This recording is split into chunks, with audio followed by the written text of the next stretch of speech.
రేపే శని త్రయోదశి అండి.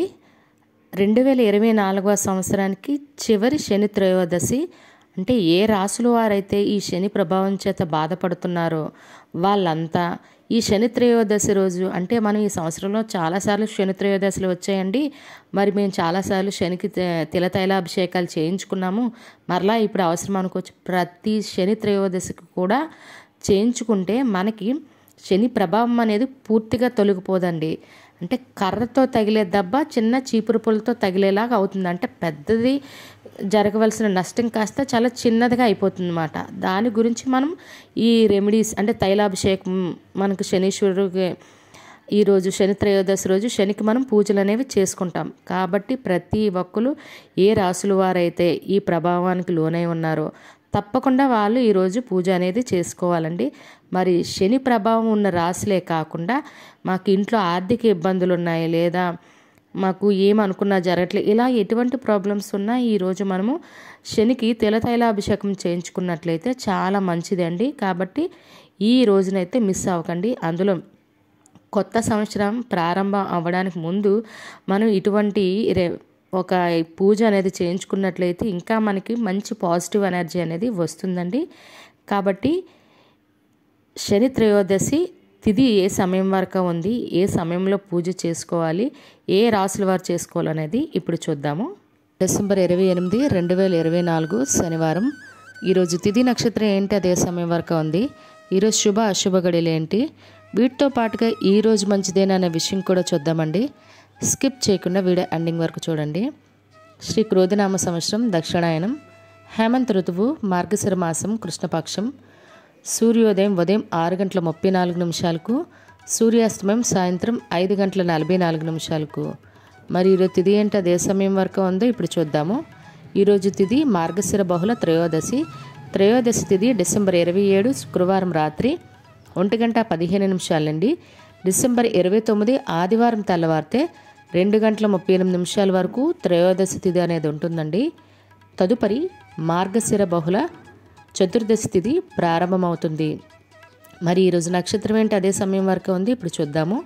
నక్షత్రం అనురాధ. అనురాధ నక్షత్రం డిసెంబర్ 28 శనివారం రాత్రి 9:56 వరకు ఉంటుంది. తదుపరి జ్యేష్ఠ నక్షత్రం ప్రారంభమవుతుంది. మరి ఏ ఏ రాశుల కంటే కర్కాటక రాశి, వృశ్చిక రాశి, మకర రాశి, కుంభరాశి, మీనరాశి అండి. ఈ రాశుల వారు ఈ శనీశ్వరుడు ప్రభావం అయితే ఉన్నది ఈ రాశులకి. ఈ రాశుల వారు కాకుండా మరి ఎవరైనా మనకి ఇబ్బందులు ఉంటే తప్పకుండా చేసుకోవచ్చు. మరి ఏ సమయంలో చేసుకోవాలంటే సూర్యోదయానికి ముందు అయితే మనకు చాలా మంచిదండి. కానీ మనకు త్రయోదశి తిథి అయితే రోజంతా ఉంది కాబట్టి మధ్యాహ్నం వరకు మనం 12 లోపు చేసుకోవచ్చు. కానీ సూర్యోదయానికి ముందు అయితే ఆ ఫలితం అనేది ఇంకా మంచిగా ఉంటుందన్నమాట. కాబట్టి తప్పకుండా సూర్యోదయానికి ముందు వెళ్ళడానికి ప్రయత్నించండి. మరి ఈ శని త్రయోదశి రోజు ఉపవాసం ఉంటే ఇంకా మంచిదండి. ఒకవేళ ఉపవాసం లేని వాళ్ళు, ఉపవాసం ఉండలేమో అనుకునే వాళ్ళు ఎవరైనా ఉంటే ఈరోజు పెరుగు అన్నం లేదా చప్పడి పప్పు, అంటే మనం సుబ్రహ్మణ్య స్వామికి ఉపవాసం చేసేటప్పుడు ఏ నియమాలు అయితే ఉంటాయో ఆ రకంగా ఆయిల్ లేకుండా ఫుడ్ అనేది తినవలసి ఉంటుంది. ఫ్రూట్స్ ఏమైనా తీసుకోవచ్చు. ఇవే అండి మరి మనం పాటించవలసిన అంటే నియమాలు. అదే కాకుండా ప్రత్యేకంగా మనం పూజ చేయడం వల్ల ఎంత ఫలితాన్ని అయితే పొందుతామో ఈరోజు లేని వారికి, అంటే పేదవాళ్ళు ఎవరికైనా చెప్పులు దానం చేయడం వల్ల, లేదా కాకికి, చీమలకి ఆహారం పెట్టడం వల్ల కూడా అంతే మంచిదండి. తప్పకుండా పాటించండి.